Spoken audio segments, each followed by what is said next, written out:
leur histoire d'amour aurait pu être un conte de fées. Malheureusement, elle a plutôt tourné au fiasco. Issue de familles aisées, Sarah Ferguson et le prince Andrew se sont régulièrement croisés à différents matchs de polo durant leur enfance. Fille du major Ronald Ferguson, ce dernier avait d'ailleurs été l'entraîneur de polo du prince Philippe, puis du prince Charles au Guards Polo Club.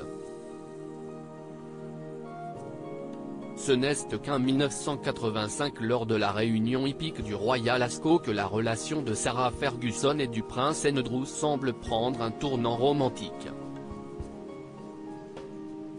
Elle a alors 26 ans, il en a 25.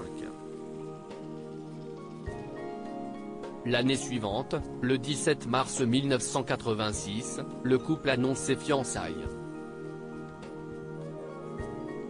Ils se marient la même année.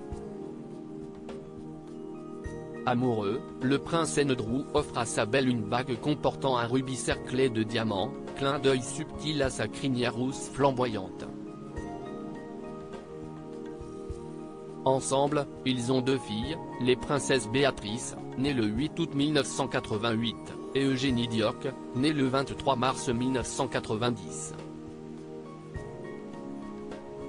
Malheureusement très vite, la relation entre les époux s'effrite.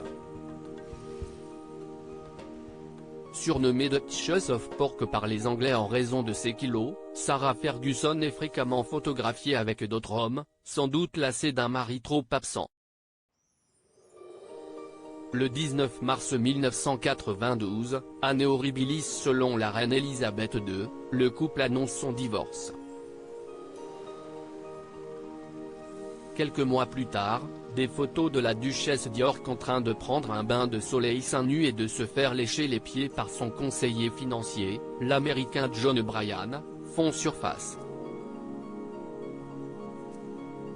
Le 30 mai 1996, le divorce est officiellement prononcé.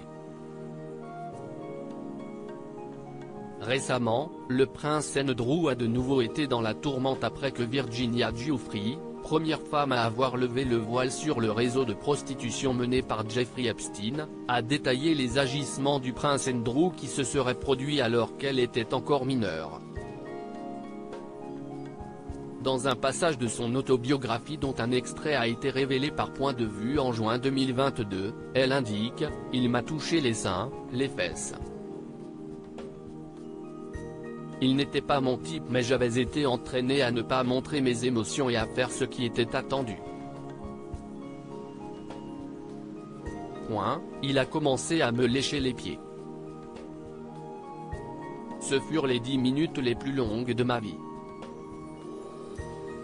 Pour rappel, le fils d'Elizabeth II avait versé 12 millions de livres afin que Virginia Giuffre abandonne les poursuites au tribunal civil. Malheureusement pour lui, leur contrat ne comportait pas de clause de confidentialité au-delà des célébrations du jubilé de la reine.